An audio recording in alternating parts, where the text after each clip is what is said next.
जय हिंद दोस्तों, जय हिंद बच्चों। भूगोल की क्लास में आपका स्वागत है। सबसे पहले तो आपको ये बताना चाहूँगा भी इस वीक के अंदर आपको 2 चैप्टर है वो अच्छे से कवर करने हैं। वीडियो को अच्छे से देख लीजिएगा और प्लस आपको किताब से यानी आपकी बुक जो आपकी फर्स्ट बुक है उसको अच्छे से रीड भी साथ में करना है। और वो दोनों चैप्टर हैं, एक तो है जनसंख्या संगठन फर्स्ट बुक का जो कि वर्ल्ड पॉपुलेशन को लेकर है, और दूसरा चैप्टर है आपका ह्यूमन डेवलपमेंट यानी मानव विकास। इस वीक का जो टास्क है वो आपको 2 चैप्टर अच्छे से कवर करना है। इसके बारे में और आगे मैं बात करूं उससे पहले एक इंपॉर्टेंट बात, अब से यानी इसी वीक से प्रत्येक शनिवार को आपका चैप्टर वाइज है वो टेस्ट होगा। ये टेस्ट आपका MCQ यानी बहुविकल्पी प्रश्नों का होगा, और ये टेस्ट आपके एक नंबर के प्रश्न, ऑब्जेक्टिव, रिक्त स्थान के साथ साथ बड़े प्रश्नों को सॉल्व करने में आपकी बहुत मददगार है वो रहेगा। तो इस शनिवार को बता दूं, इस शनिवार को आपके फर्स्ट चैप्टर मानव भूगोल प्रकृति एवं विषय क्षेत्र उसका टेस्ट है वो होगा। अभी जो टाइमिंग मैं रख रहा हूं सैटरडे को 5 बजे की टाइमिंग है वो रखी गई है। बाकी अगर आपको किसी प्रकार की कोई समस्या है तो आप कमेंट कर दीजिएगा सैटरडे को, ताकि हम उसमें संशोधन कर लेंगे, जो आपको उचित रहेगा उसके हिसाब से कर लेंगे। तो फर्स्ट चैप्टर आपको अच्छे से तैयार है वो करना है। अब बात करें आपके तीसरे चैप्टर की, जनसंख्या संगठन। विश्व जनसंख्या संगठन को लेकर जो आपका तीसरा चैप्टर है फर्स्ट बुक का, इसके टोटल 3 वीडियो हैं और इनका लिंक है वो नीचे डिस्क्रिप्शन के अंदर दिया गया है। और इस चैप्टर के अंदर आप टोटल 6 टॉपिक पढ़ेंगे। पहला टॉपिक है लिंग संगठन, अर्थात आप लिंगानुपात के बारे में जानेंगे। दूसरा है आयु संरचना, अलग अलग आयु के लोग किस प्रकार के कितने हैं उनके बारे में जानेंगे। साथ में जानेंगे आयु लिंग पिरामिड, यानी महिला और पुरुष का अलग अलग आयु वर्ग के अंदर जो रेशियो है उसका एक पिरामिड जो बनता है उसको समझेंगे।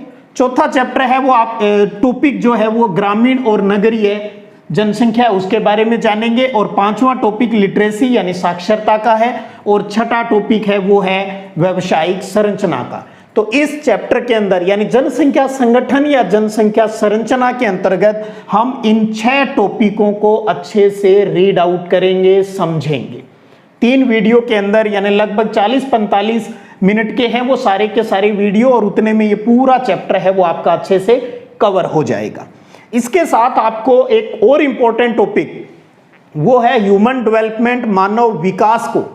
इसको बहुत अच्छे से समझ लीजिएगा क्योंकि इस चैप्टर को समझना ही जरूरी है। मैं बार बार कहता हूं ज्योग्राफी एक साइंटिफिक सब्जेक्ट है, इसको समझना जरूरी है, रटने की आवश्यकता नहीं है, न कोई कोचिंग की आवश्यकता है।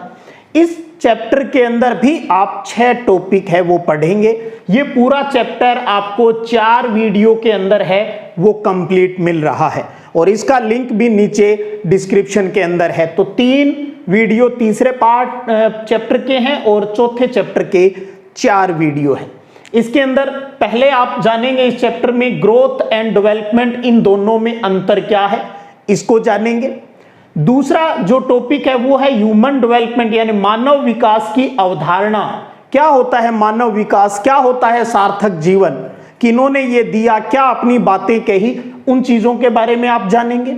तीसरा जो टॉपिक रहेगा इस चैप्टर का वो है मानव विकास के 4 स्तंभ, यानी 4 पिलर कौन कौन से हैं, जो कि समता है, सतत पोषणीयता है, उत्पादकता है और सशक्तिकरण है। इन चारों को आप अच्छे से समझेंगे।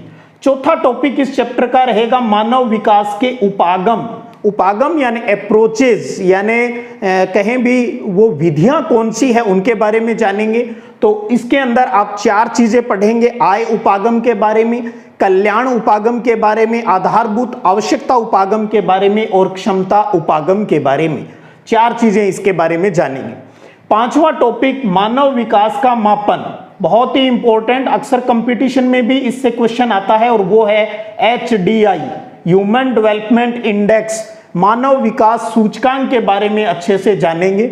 एक चीज ध्यान रखिएगा, नॉलेज के लिए तो लेटेस्ट में टॉप कंट्रीज कौन सा है, इंडिया की कौन सी पोजीशन है, वो तो आपको ध्यान होना ही चाहिए। और आपकी बोर्ड परीक्षा के लिहाज से जो आपकी पाठ्य पुस्तक में जिस ईयर के जो आंकड़े दिए गए हैं, उनके मेन तथ्य जो वीडियो के माध्यम से आपको समझाए गए हैं, उनको आप अच्छे से गौर कीजिएगा। एक चीज और बता दूं, आप अपनी दोनों बुक के लास्ट में आप देखेंगे तो कुछ परिशिष्ट यानी कुछ पेज जुड़े हुए हैं।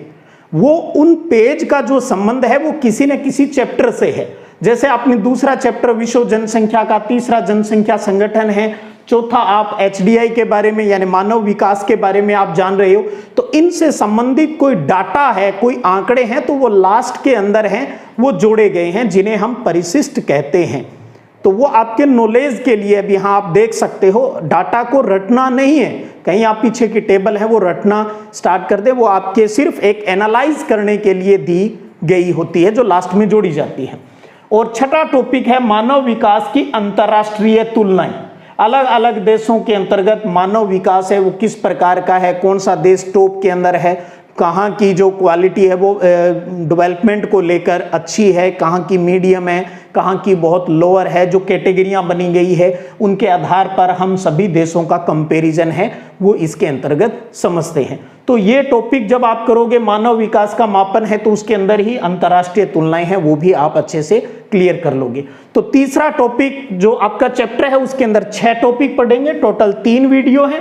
और चौथा जो चैप्टर है मानव विकास का, इसके अंदर भी टोटल 6 टॉपिक है, जो कि 4 वीडियो के माध्यम से अच्छे से इनको समझाया गया है।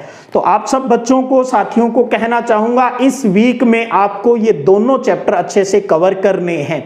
और अब हर वीक आपका सैटरडे है वो मैंने अभी फिक्स किया है, भी आगे जो भी कोई संशोधन होगा तो समय समय पर बात करते रहेंगे, आपके सुझाव है वो आमंत्रित रहेंगे।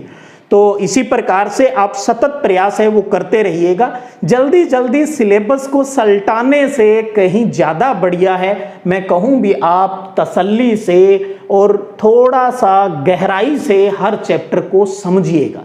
अक्सर मैं देखता हूँ बहुत से स्कूल के अंदर जो 2 महीने में कंप्लीट सिलेबस करवा कर फिर टारगेट रहता है भी ठीक है पासबुक ले आओ और उनको बार बार घोटे मारो। ठीक है, फिर मुझे लगता है अभी किताब पढ़ने की आवश्यकता ही नहीं है, पासबुक ही पढ़ लेनी चाहिए, क्यों ऐसे ही पासबुक जो किताबों के पैसे लगे। लेकिन जो साथी, जो बच्चे अपने नॉलेज के लिए बहुत सीरियस है, वो जीवन में कुछ करना चाहते हैं, कुछ सीखना चाहते हैं, मैं एक बात बार बार कहता हूँ, अपनी किताबों से दोस्ती कीजिएगा।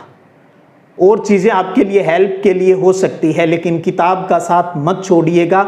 और कहते हैं ना, पहला राउंड जब आप अपने सिलेबस का लगाएं वो तो तसल्ली से लगाना चाहिए, ऐसी क्या जल्दबाजी है।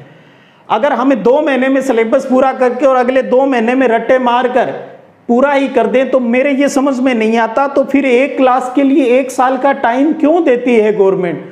क्यों न सिर्फ 3-4 महीने का टाइम दिया जाए या 6 महीने का टाइम दिया जाए, पेपर लेकर अगली क्लास में कर देना चाहिए। मैं आप बच्चों को जरूर कहूँगा, इसके बारे में जरूर सोचिएगा भी 1 साल का टाइम पीरियड क्यों रखा जाता है। बहुत कुछ सिखाना होता है, लेकिन क्या हम सीख रहे हैं? मैं ये चाहता हूँ जिनको ये बात समझ में आती है आप तो कीजिएगा, आगे का सोचिएगा भी ये चीज़ें आपको कहाँ किस तरीके से काम आ सकती है और हमारे जीवन में इनका क्या उद्देश्य है, हम इन चीज़ों को क्यों पढ़ रहे हैं। आप देखेंगे पीछे जो प्रश्न भी दिए होते हैं हर चैप्टर के, उनके नीचे प्रोजेक्ट वर्क भी दिए हुए होते हैं कुछ, उनके बारे में सोचिए, आप उनके लिए क्या उत्तर है वो बना सकते हो अपने तरीके से, न कि किसी हेल्प बुक की सहायता से। बाकी आपको कहता हूं भी आपके खूब सारे यहाँ पर टेस्ट लिए जाएंगे इस वर्ष भी, और प्लस जो नोट्स हैं वो साथ में मैं आपको प्रोवाइड करवा रहा हूं। अपना जो टेलीग्राम चैनल है सिद्धि विनायक संगरिया, उसके ऊपर है वो चैप्टर वाइज जो अपडेट जो मेरे नोट्स हैं वो भी अब साथ साथ में जो प्रोवाइड है वो मैं करवा रहा हूं, तो आप उन्हें भी होमवर्क के रूप में लिख सकते हो या जो आपके टीचर कहें वो, क्योंकि अब ऑफलाइन का टाइम है तो कहूँ भी आप स्कूल में अच्छे से स्टडी चल रही है, अच्छे से गंभीर होकर अपना अध्ययन कार्य कीजिएगा। मोबाइल पर अगर हो सके तो समय कम से कम बिताइएगा, समझ रहे हो आप। चलिएगा, फिर मिलेंगे सैटरडे को इस टेस्ट, पहले चैप्टर के टेस्ट के साथ। दोनों चैप्टर के वीडियो के लिंक नीचे दिए गए हैं, नोट्स आपको टेलीग्राम चैनल अपना सिद्धि विनायक संगरिया उसके ऊपर मिल जाएंगे। और शनिवार को पहले टेस्ट के लिए प्रिपेयर है वो रहिएगा। चलिएगा फिर मिलेंगे, तब तक जय हिंद जय भारत।